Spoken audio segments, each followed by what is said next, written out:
Have you ever walked down a street in downtown Manhattan, stopped, and looked up to find something that simply shouldn't be there?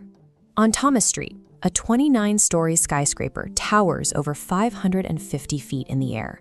It is a blocky monolith clad in flame-treated Swedish granite, defined by a complete absence of windows. Actor Tom Hanks lives nearby and once tweeted his alarm, calling it the scariest building he had ever seen, while questioning what happens inside. A structure this massive and unsettling suggests that much of the city's architecture is shaped by factors that aren't immediately obvious to the people walking past. New York is often cited as a triumph of modern engineering, yet the layout of its streets is riddled with illogical contradictions. These contradictions range from impenetrable, windowless skyscrapers to the sight of massive mountains of trash piled directly onto the sidewalks of the world's wealthiest neighborhoods. Understanding the city's shape requires looking beneath the modern surface and reverse engineering these physical oddities. These street-level glitches provide the evidence needed to understand the underlying forces that actually built the island.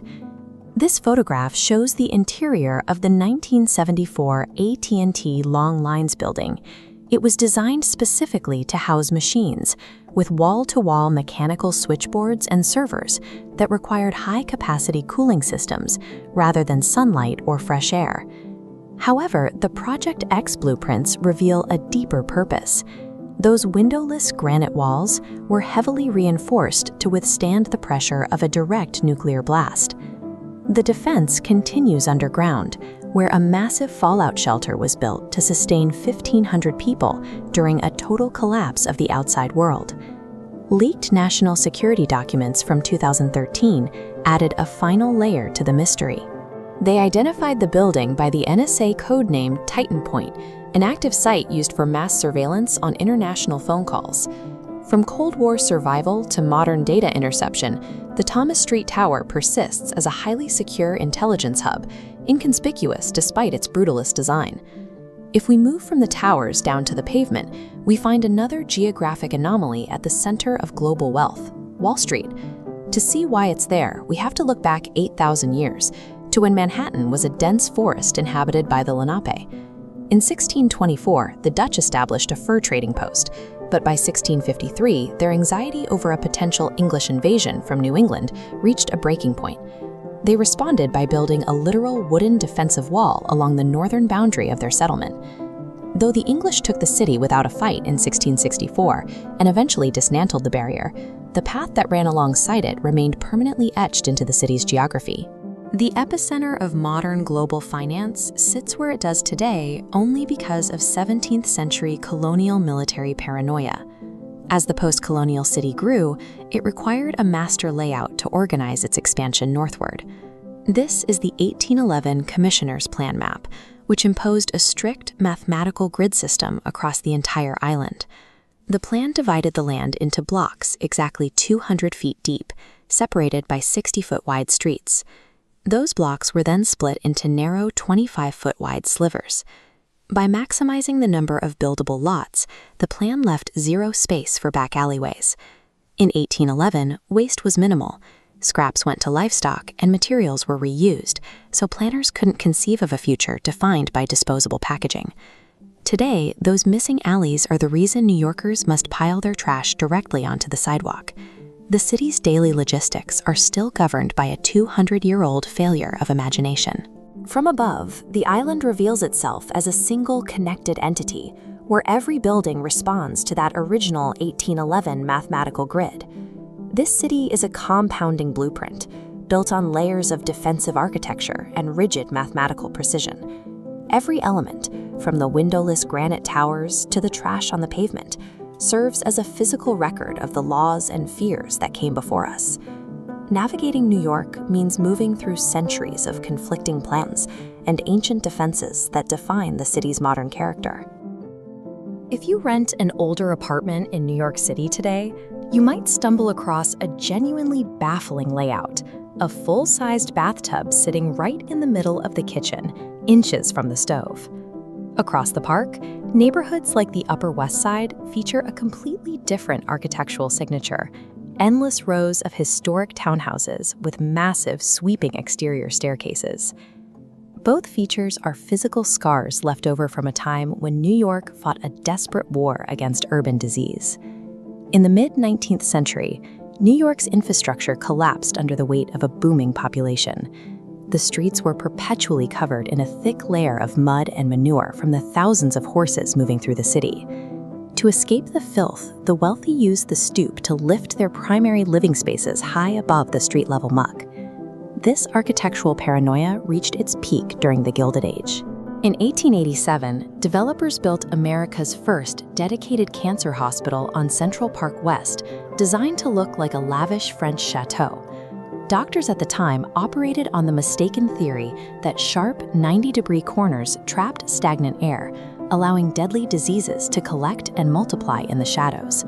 To solve this, the hospital featured massive turrets containing perfectly circular rooms, designed to keep air moving and prevent disease-harboring pockets from forming. For the affluent, surviving the city meant weaponizing elevation and geometry against their own environment. In the Lower East Side, millions of immigrants faced a different reality. They flooded into some of the most densely packed neighborhoods on Earth, where there was no room for geometric defenses. Landlords maximized their profits by building right to the edge of the property lines, creating narrow, deep blocks of housing that filled every available inch of land. This produced the railroad apartment. As this floor plan shows, rooms were stacked end to end, mimicking train cars. Because the building lacked hallways, residents walked through one bedroom to reach the next. Pressed directly against neighbors, middle spaces were plunged into total darkness. Entire families of 6 or 8 people lived and slept in these unventilated rooms. These profit-driven boxes functioned as traps, turning stagnant air into breeding grounds for deadly outbreaks of cholera.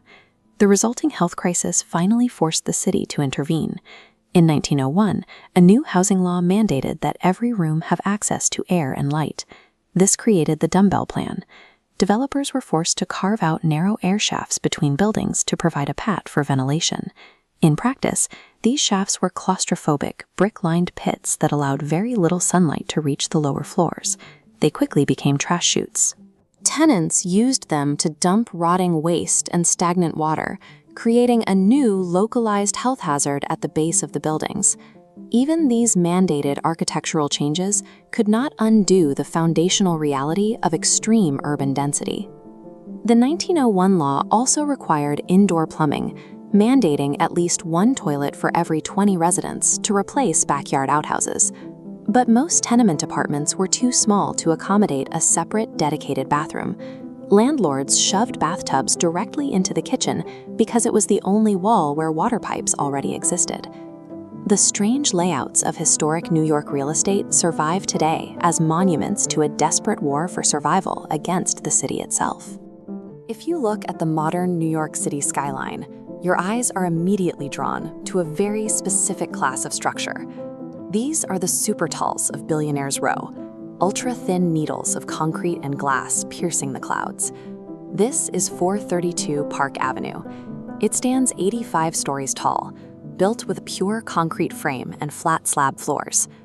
To achieve this height without taking up much ground space, engineers pushed the slenderness ratio to the edge of physics, making the building look like a fragile white grid stacked directly into the sky.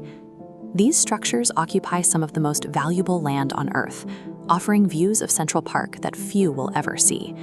Yet, if you look closely at these windows on any given night, you'll notice something strange. Almost nobody is inside them.